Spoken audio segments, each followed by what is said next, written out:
Hello bachcho, let's see this question.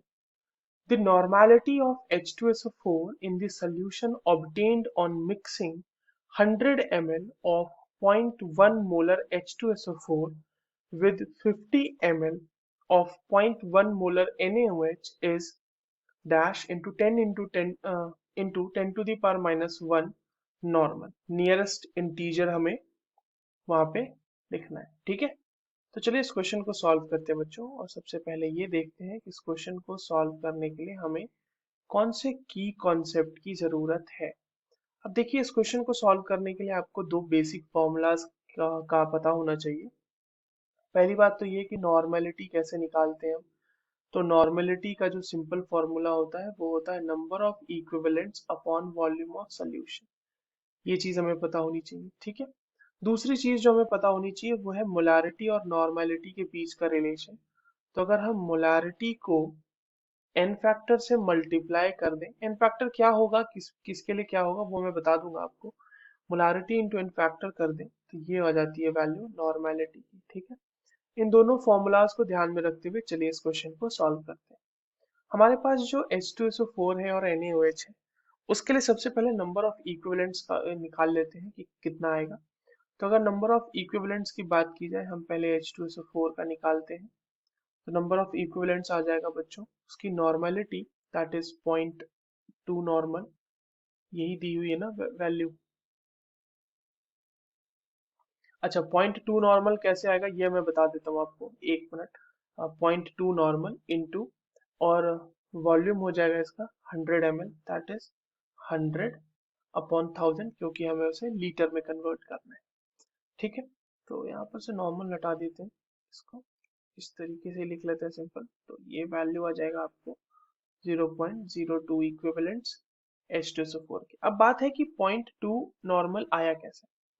तो देखिए, molarity आपके पास गिवन है 0.1 मोलर, तो नॉर्मेलिटी कितनी आ जाएगी बच्चों। तो नॉर्मेलिटी ऑफ H2SO4 वो कितना हो जाएगा, 0.1 मोलर इंटू 2, एन फैक्टर 2। ये एन फैक्टर 2 कैसे आया, ये एन फैक्टर 2 देखिए इस तरह से आया कि क्योंकि H2SO4 एक एसिड है, तो इसकी जो बेसिसिटी होगी ना वही इसका एन फैक्टर होगा।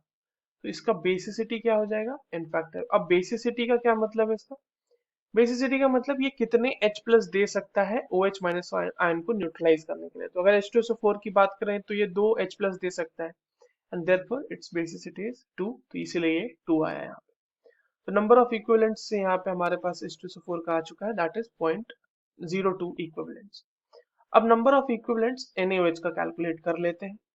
तो NaOH के कितने इक्विवेलेंट हो जाएंगे, वो हो जाएगा 0.1 मोलर, या नॉर्मल दोनों कर सकते हैं, क्योंकि NaOH के लिए जो एन फैक्टर होगा वो होगी उसकी एसिडिटी, यानी वो कितना OH माइनस दे सकता है, तो उसकी वैल्यू है 1। एक ही OH माइनस दे सकता है, तो इसीलिए इसको 1 से मल्टीप्लाई करेंगे भी तो कुछ फर्क होने वाला है नहीं। इंटू 50 ml है, तो उसको 1000 से डिवाइड तो करना पड़ेगा, तो ये हो जाएगा। अब यहाँ से ये वैल्यू कितनी आ जाएगी बच्चों, ये वैल्यू आ जाएगी 0.005।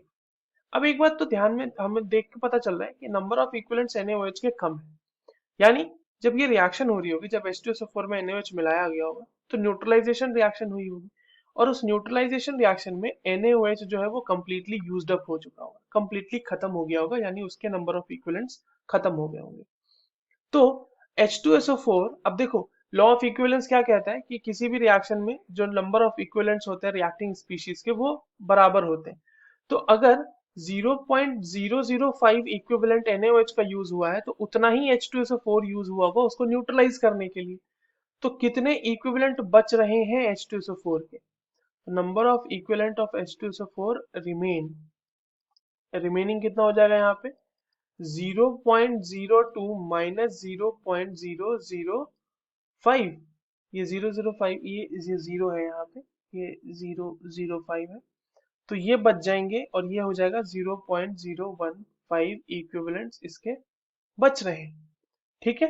अब अगर नॉर्मेलिटी हम निकालें, नॉर्मेलिटी ही तो पूछा है हमसे, तो नॉर्मेलिटी कितनी हो जाएगी, तो नंबर ऑफ इक्विवेलेंट 0.015 इंटू 1000 करेंगे, क्योंकि ml में होगी। अब देखो, यहाँ पर वॉल्यूम जो लेंगे ना वो लेंगे 150 ml, क्योंकि अब आपने 100 ml H2SO4 में 50 ml NaOH भी मिला दिया है, तो ये हो जाएगा 150 ml।